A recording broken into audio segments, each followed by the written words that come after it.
sex objectionable? Thank you, Kane. I've pulled out some notes. This was from a chapter that Paul Byron and I and Roger Ingham were invited to contribute a few years ago to the Encyclopedia of Gender, Media and Communication on sex as entertainment.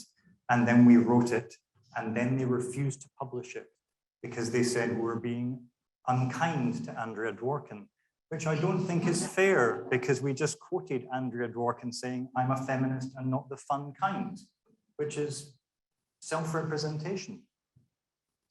The point that I was trying to make with Paul in this chapter, and that I think speaks to this, is, well, not all sex is objectionable.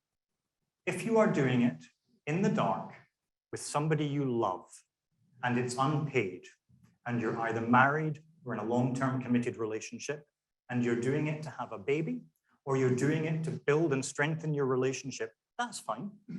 That's not objectionable.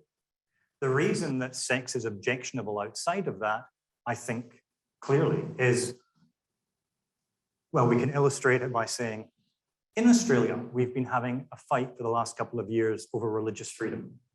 And when you look at what the religious freedom to do is wanted to be, it's not the right to, for example, protesters who, because of their Christianity, want to support refugees might go into Parliament House.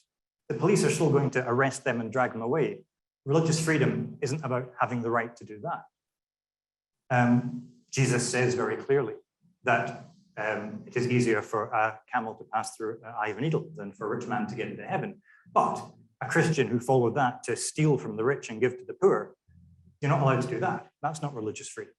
In fact, from what I can tell, the only religious freedom that is being fought for is the right to discriminate against people on the basis of sexual behavior and sexuality.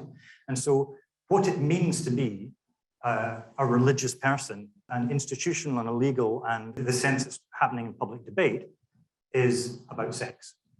And so I'm not a historian of religion, but I know that this is a faculty that has historians of religion. So if there's anyone in the room, please correct me. This is just from Jeffrey Weeks in 1981, his History of Sexuality. He points out that there are two general traditions of Christian thought on sexuality. There is the tradition of St. Paul, Pauline, which basically says, sex is terrible. If you have to have it, then do it because you're married and having babies. But if you can manage to get through your life without ever having it, that is great. The puritanical tradition then built on that and said, actually, so long as you love somebody and you're doing it to build your relationship, that is fine. So the Pauline and the puritanical traditions tell us that sex is fine, so long as it's for a higher purpose. But if you're having sex for fun, then that is objectionable. And why is it objectionable? Because the Christians tell you so.